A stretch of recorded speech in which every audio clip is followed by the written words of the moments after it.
Welcome to the Building Heroes podcast, where we learn to build heroes in our homes to help our kids be prepared for their life journeys.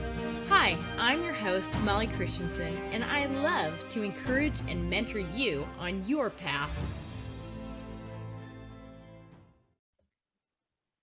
Hey everyone, welcome to podcast episode 29 of the Building Heroes podcast.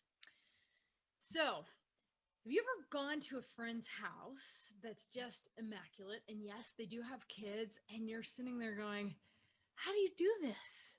You're wondering how that even happens. And then you look at your own life and you're like, oh yeah, I homeschool. The kids are home all day long making messes. And then you think, yeah, it's only because she doesn't homeschool that she can do that. You know, having kids home all day can definitely be a messy proposition. We know that. But is it a pipe dream to dream of a little more order, or is it actually possible? So recently I came across a desperate mom's plea on a Facebook post, and this is what she said. She said, can we please have a discussion on how to keep the house clean? And please don't tell me to minimalize. I have done it so many times, and I can't get rid of any more things unless we want to start going barefoot and nude. She's funny. Seriously, my issue is that there's one of me and 6 of them, and they're all under the age of 11, and we homeschool, and I understand that crafts are messy and kids are messy. I'm totally okay with that, but I'm talking about how they cut up an apple and then throw the core on the ground. They make a peanut butter and jelly, lick the knife half clean, and then leave it on the counter. They get the paper out and make thousands of 3D animals and leave the scraps. How do I get them to clean up after themselves immediately after they make the mess? Is it just an expectation that's not reasonable? I feel like it's not unreasonable for the older ones, and I mean 8 years old and up. I'm not being too unrealistic, am I? I'm so tired, so tired. And I don't feel good half the time from health issues, so I easily get fatigued. Help! Oh man, that just goes out. My heart just goes out to her because I totally feel for this mama. She has got her hands full. And I really understand that feeling of, can't we just have the house clean for 5 minutes? So on that post, she got a lot of responses. And let's just say she was not alone. So many mamas just reached out to say, I do not have an answer for you, but I can relate, and hugs to you. I know it's hard.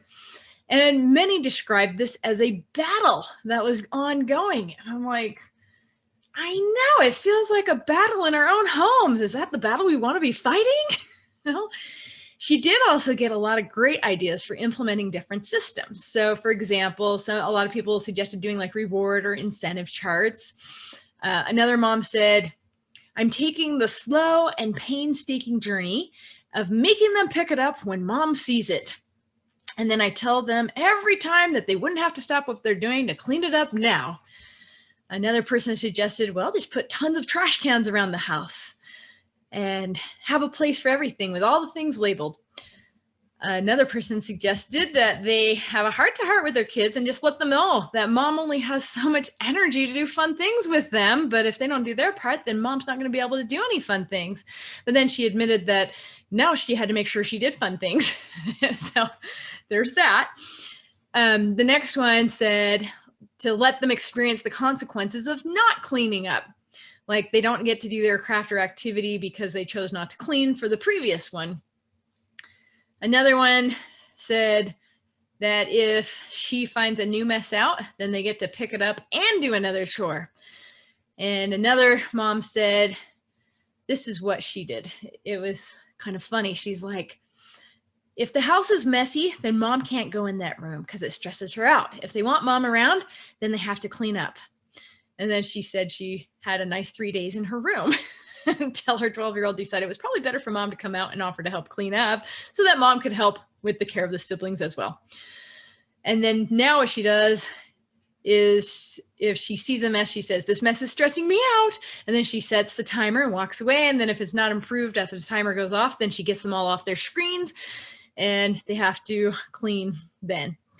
Another mom says her kids do at least 10 chores every single day, and then they can get screens between 4 and 6 p.m.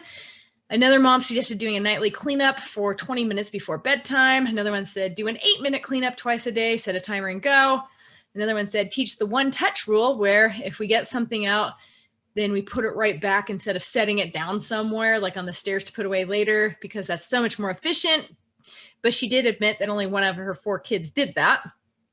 Another mom said she got each kid a folding table to do all their crafts on. So then she would know exactly who hadn't cleaned up because it was on their table, if they did it on their table. That might be the trick. Another one suggested to just make the structure of your home as easy as possible for the kids to put things away by like labeling boxes and having a place for everything, rotating the clothes and the toys, and always just be thinking, how can I make this easier for my kids to put this stuff away?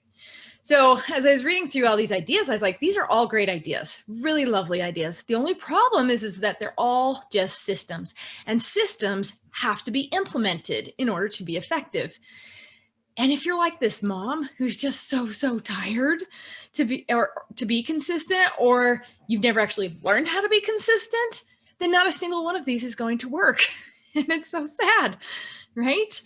And so I was thinking that really what this overwhelmed mama probably should look into is getting a little bit of help. It might not seem like that's going to help with the training of the kids right now, but what it would do is help free up some of her energy so maybe she could train them. So I used to think that if I had to get help, then I was totally failing, because really I should be able to do this all by myself, right? And there were a lot of times when I was feeling overwhelmed that I wished for help, but I just totally had this mindset that I had to do it all by myself. And if I asked for help, then I must be failing. And I also thought, well, we can't afford it. And I didn't know how to go about doing it. And of course, I don't want anybody to see my messy house either. So it took me some years, but I did actually get some extra help. And it was really hard for me to do that. And like I said, on some level, I really felt like I was failing because I couldn't manage it all. But where's that thought even coming from? Why do we have to do it all? We don't have to do it all. I had to realize it's okay to get help. I can pick and choose what it is I'm going to do. I don't have to scrub the toilet. Who says that I have to do that in order to be a worthy person? I don't. So when I did that, it really did end up freeing up so much mental energy for me, but I still had a lot of worries. Like I worried that my kids aren't going to learn how to work if I get help. But they still had plenty to clean. I also worried that some people would judge me. Oh my gosh, she got help, so she's really not all that, I actually have gotten comments like, oh, well, she has a hired housekeeper, so that's why she can do what she can do. I'm like, no, I actually got some extra cleaning help every other week for 2 hours. That really is not the same as a housekeeper. Right? People also presume that I must be super rich to be able to hire a housekeeper, but really what it was is that I had a problem and I decided I need to figure out how to solve it. And so what I had to do is just shift around the budget for different priorities. And it really wasn't that expensive to do either. It is really, really tough to keep a house clean with kids at home all day long. So if you're struggling with this, it doesn't mean you're anything less of a person just because of that, right? When I did get to a place where I felt like I could expend energy to train them, I also had to learn the lesson that it always takes way longer than you think it should. Now, if it happens faster, woo, fantastic, that's great. But there's always like this point where we think, why don't you have this by now? You should know this by now. And like, I don't know about you, but sometimes it feels like I have told my kids 4,000 times to clear their plate after dinner. And yet still we find the plates sitting out after dinner, right? And it's like, okay, shouldn't you know this by now, right? But why do we think that? Obviously, they just haven't gotten it yet. That doesn't mean we have to put them down. I think we really just have to remember they are kids. They truly do not see things like we do. Their brains are not fully formed. And I guess the beautiful thing is really messy house doesn't bother them. So they're not judging you, right? But they're also not miniature adults. What seems obvious to us does not always seem obvious to them. And of course, kids all have different personalities that we're trying to work with, right? Some are going to be easygoing and very neat and clean, and others are going to be clutter bugs or grumpy or whirlwinds and making disastrous messes. But it is who they are, and it's okay if their level of cleanliness doesn't match up to ours right now. They will get it though. I think sometimes that we get upset at our kids for not having learned how to clean up something that we've taught them over and over again, and we think they should have gotten it by now, like I was just saying. But have you ever stopped to think that maybe you have some things in your life that you should have gotten by now? You think that, but you don't. And of course, we all have stuff like that because we're not perfect yet. We have things that we should have gotten by now. And when we start thinking that way, like, oh, I should have had this by now, we start beating ourselves up. But why? We obviously haven't gotten it by now, so it's okay. Who says we should have gotten it by now? We do. So we put the pressure on it ourselves that way. And really, we're only going to learn something when we decide to. So if there's things in our lives that we should have gotten by now, well, we can either say, well, I guess I haven't gotten it yet, and that's okay. Or I guess I probably would like to learn that now. It's only if we decide to. So it's just like that with our kids too.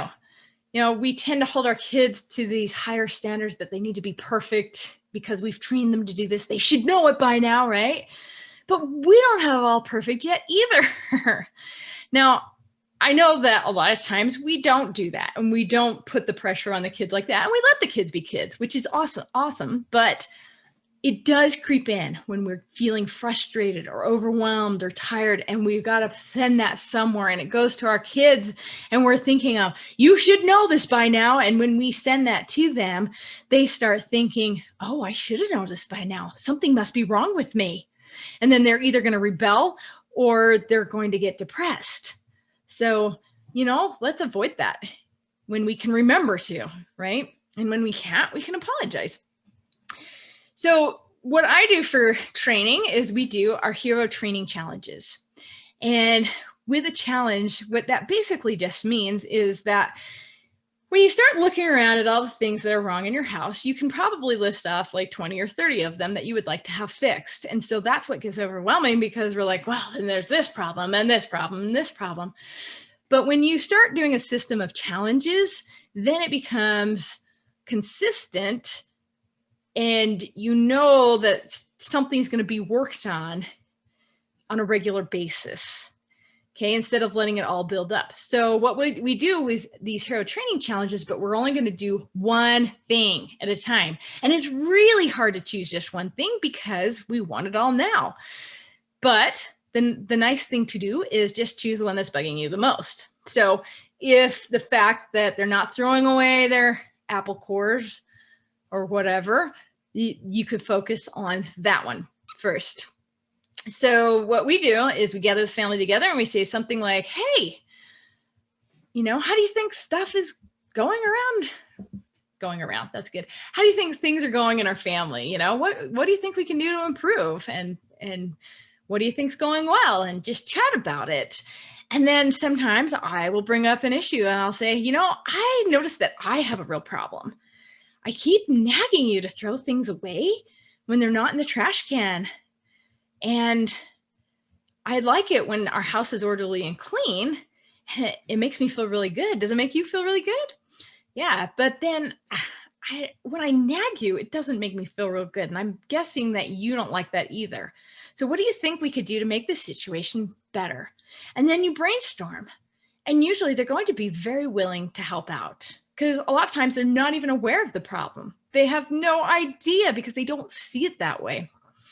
So then what you do is you set up a family challenge, and you do it for like 7 days, 14 days, something under 21 days. If you go longer than 21 days, it's going to peter out and it's just not going to last. It's hard. So you just ask them if they can focus on throwing their things away so you don't have to nag them.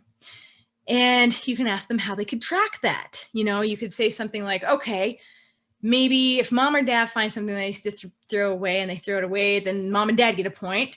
But if the kids find something that need to be thrown away and they throw it away, then they'll get a point. Something like that. I'm just making that up. Or everybody in the whole family could go towards the throwaway thing. It doesn't have to be mom versus kids. Then at the end of the 7 days, 14 days, whatever you chose, then whoever has the most points would get a reward. If you can have all the points go towards the whole family, or it might be fun to go parents against kids. It's just however your family dynamics are. And obviously you want the kids to win that one if possible. Now, doing a 7-day challenge is not going to make them perfect at it, for sure. But what it will do is it's going to raise their awareness, and they're going to start noticing it more. And after you finish the challenge, they'll actually do it on their own for a little while. But then they're probably going to slowly slip back into the old habits. So then you do it again, or you do something else. But over time, they will get better at it. It will likely take longer than you think it should. It really will. And it's definitely more difficult for some kids than others. You're going to find that some kids are going to eat this up and do a great job, and other kids are going to be like clueless in a way, But that's just kind of how it works. I mean, I was that messy kid. I totally was. And it definitely took me into adulthood to master a lot of these things. Now you don't have to keep doing the same challenge over and over again, but you can do another challenge doing something different. Like maybe this time it's going to be putting your plate in the sink. And what that's going to do is it's going to remind them of the other challenge too. And they'll start doing that as well. The other thing that I do too, because a lot of things that help our kids stay cleaner is to clean as they go, right? Or clean up immediately after the mess. The problem is that sometimes when they're making a craft, they're like, I'm not done yet, right? So I try to train them in clean as you go. So I will definitely suggest that to my kids all the time when they're making crafts. I'm like, hey, I bet if you threw all these scraps away here right now in the middle of your project, you're going to have a much nicer work area to clean in. You can see what you're doing. And then also say it while I'm cleaning as I go. Like, oh, I really like cooking, especially because I have clean work areas because I'm cleaning as I go, right? So I do have to remind them, but they are getting it. And it is slow, but they are getting it. Now, the other thing that's really helped me is to shift my mindset a bit, because I'm growing kids, not a perfect home, which I know we all know, and we still all crave order. But let me go in a little deeper on that. If I am getting really frustrated with having a messy house and with my kids for not cleaning up, and I'm like, go off on a rant, and I'm like, oh, you guys, this place is such a mess. Why can't you ever clean up? You guys are such messy kids, blah, blah, blah. And some of the kids are going to start internalizing that and start taking it as though they're the mess, as something's wrong with them. And so as I am learning how to train them and teach them, I have to learn how to train me to stay calm and loving and gently remind them, but not be shaming them and not be ranting. Because have you ever found that a rant actually works? It does after they get scared enough at you. And that's what I was saying earlier. I don't really want this to be an ongoing battle. Instead, we can shift it so that's a collaborative effort instead, where we can say, hey, let's make our house nice and clean. And the other thing I was going to say about that was, oh yeah, I definitely did that a lot when I was just first trying to learn how to deal with order and disorder. But over time, I started questioning, why is it so hard for me to keep order in my home? And why is yelling at them not really helpful? But I realized that a big part of it was that just having the chaos in my home was not there to frustrate me or overwhelm me, but it was really there to bless me, which sounds so weird to say that, because what it was doing was it's blessing me to help me learn how to manage my own emotions and how to treat other people and how I was thinking about it all. So as I shifted that into the idea that maybe the chaos was a blessing, that really helped me start seeing things differently. Now, I'm totally not perfect at this. I definitely still sometimes get caught up in a rant, but I can usually catch myself and I can shift it and we can turn to a more collaborative effort. And really what that is that my awareness is raised so I can shift it. And that's the same thing we want to do with our kids, is that we want to raise their awareness about keeping order. Doesn't mean they're always going to do it perfectly, but then they can always shift into doing it. And it does get better. It really does. I do know it's super hard, especially when you're really tired. And when you're tired, it is really hard to be the parent that you want to be. And it's really hard to manage your own stuff when you're tired. We want to be good examples to our kids, but unless we're getting the self-care it's going to be hard to train the kids too. But again, it does get better. The kids do learn. They really, really do. Again, it just takes a lot longer than you think it should. So when it does, we use that as a learning experience to learn from, to learn how to keep managing our emotions and to learn a lot of patience, for sure. I sometimes joke that that's probably why I had 7 kids, because I had so much patience to learn, because I was very impatient.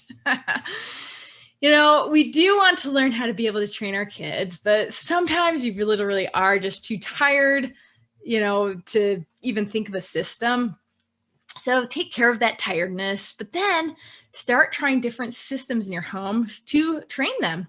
And if you'd like a little help with that, I am so excited for the launch of the Character Training Toolkit, which is going to help you with a system for training the kids. And with the launch of this, there is a flash sale coming up this week. If you're watching this later and you missed it, I'm sorry, but the price will still be good.